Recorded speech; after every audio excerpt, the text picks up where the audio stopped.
Le lavage broncho-alvéolaire consiste à instiller une faible quantité de sérum physiologique au niveau des bronches, puis à le réaspirer pour l'envoyer au laboratoire. Cela permet de récolter des cellules du territoire pulmonaire, en particulier des alvéoles et des bronchioles. Puis ces cellules seront examinées au microscope au laboratoire. C'est un examen complémentaire très utile dans le diagnostic des affections respiratoires profondes du cheval. On peut par exemple étudier s'il y a de l'inflammation ou des saignements au niveau pulmonaire et caractériser cette inflammation et ou dater les saignements pulmonaires. Ce sera très utile dans le diagnostic de certaines maladies comme l'asthme ou l'hémorragie pulmonaire induite par l'exercice. Le professeur Anne Courroucé va nous présenter la procédure dans le détail. Le lavage broncho-alvéolaire est un examen complémentaire que l'on doit faire après un examen clinique qui doit être minutieux au niveau respiratoire.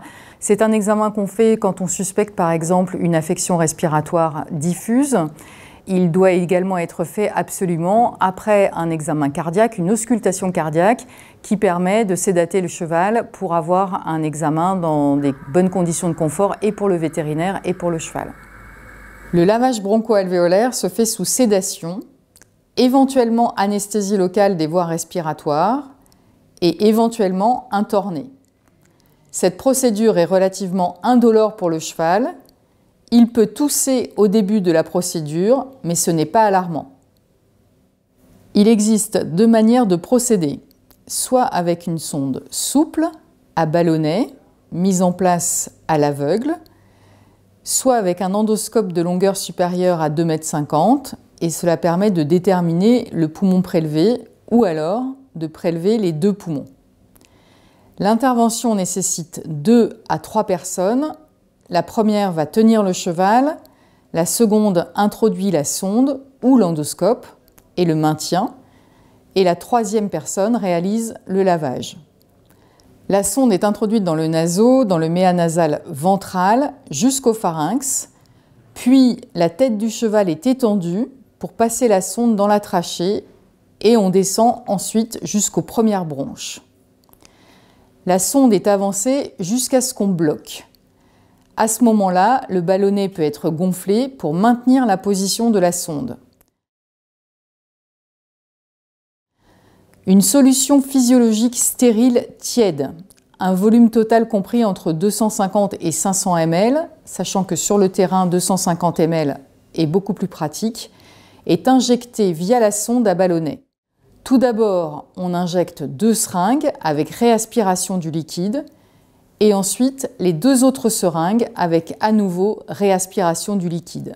La quantité de liquide peut sembler importante. Cependant, les poumons de votre cheval sont énormes et tout liquide qui n'est pas aspiré est rapidement absorbé par les grandes veines des poumons.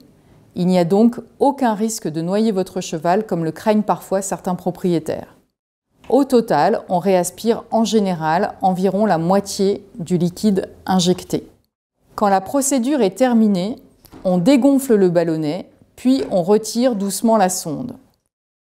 Lorsqu'un lavage broncho-alvéolaire est réussi, le liquide obtenu est très mousseux, parfois trouble, avec des particules en suspension. Parfois également, le liquide peut être hémorragique, signant la présence d'une hémorragie pulmonaire. Après le prélèvement, ce dernier doit être analysé rapidement, soit en clinique, soit dans un laboratoire spécialisé. L'envoi au laboratoire se fait ensuite en plaçant le liquide de prélèvement dans un ou plusieurs tubes pour analyse cytologique. Ce sont des tubes avec un bouchon violet et les prélèvements doivent être envoyés rapidement au laboratoire.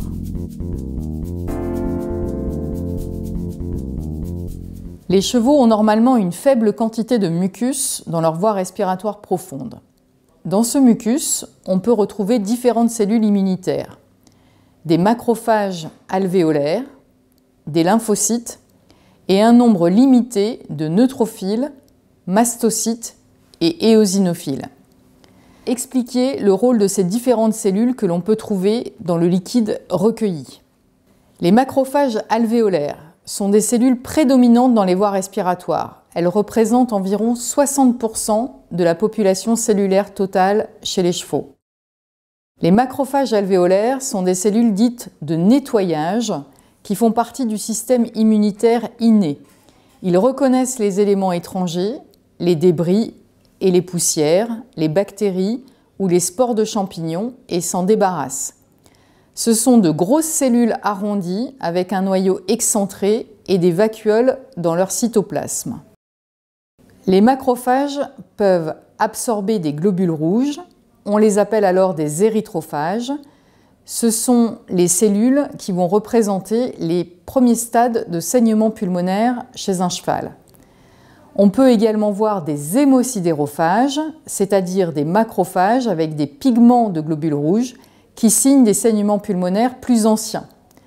Ces saignements récents ou anciens sont caractéristiques de ce qu'on appelle l'hémorragie pulmonaire induite par l'exercice, et cette hémorragie est souvent associée à un asthme équin modéré avec une inflammation neutrophilique. Les lymphocytes sont des globules blancs dont le rôle est la défense immunitaire de l'organisme face aux agressions infectieuses.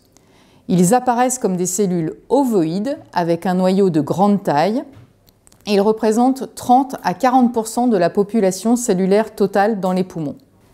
Les neutrophiles sont des cellules qui témoignent de l'inflammation ou de l'infection au niveau des poumons.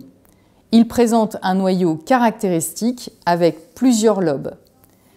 Les chevaux sains ont moins de 5 à 10% de neutrophiles dans les bronches. Les chevaux qui souffrent d'asthme sévère ont un pourcentage de neutrophiles généralement supérieur à 25%, avec parfois des valeurs qui peuvent aller jusqu'à 70 voire 80%. Cela témoigne d'une inflammation pulmonaire importante. Les chevaux sains qui vivent dans des conditions très poussiéreuses voient leur taux de neutrophiles augmenter également dans le lavage broncho-alvéolaire. Les éosinophiles sont des cellules impliquées dans le système immunitaire inné, notamment dans les phénomènes d'allergie et de parasitisme. Ils présentent un noyau bilobé ainsi que de nombreuses granules que l'on peut voir en rose sur la photo. Les éosinophiles sont rares chez le cheval en bonne santé, mais ils peuvent être vus plus fréquemment chez des chevaux qui souffrent d'asthme léger à modéré. Enfin, les mastocytes se caractérisent par la présence dans leur cytoplasme de très nombreuses granulations contenant des médiateurs chimiques comme l'histamine.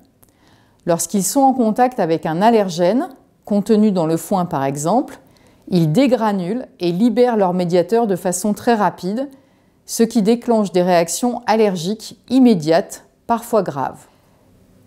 Les résultats de cytologie que l'on peut obtenir chez un cheval asthmatique léger ou chez un asthmatique sévère avec les différentes cellules sont les suivantes. Pour un cheval souffrant d'asthme équin léger à modéré, on aura une légère augmentation des neutrophiles au-dessus de 10% et ou des mastocytes au-dessus de 5% et ou des éosinophiles au-dessus également de 5%. Lorsque les chevaux souffrent d'asthme équin sévère, on aura une augmentation modérée à sévère des neutrophiles qui sont généralement supérieurs à 25%. Un mot de conclusion. Le lavage broncho-alvéolaire est un examen facile à mettre en œuvre chez le cheval et il permet d'affiner le diagnostic des maladies respiratoires profondes comme l'asthme ou l'hémorragie pulmonaire induite par l'exercice. Cela permet donc aux vétérinaires de proposer un traitement adapté et d'affiner le pronostic de la maladie.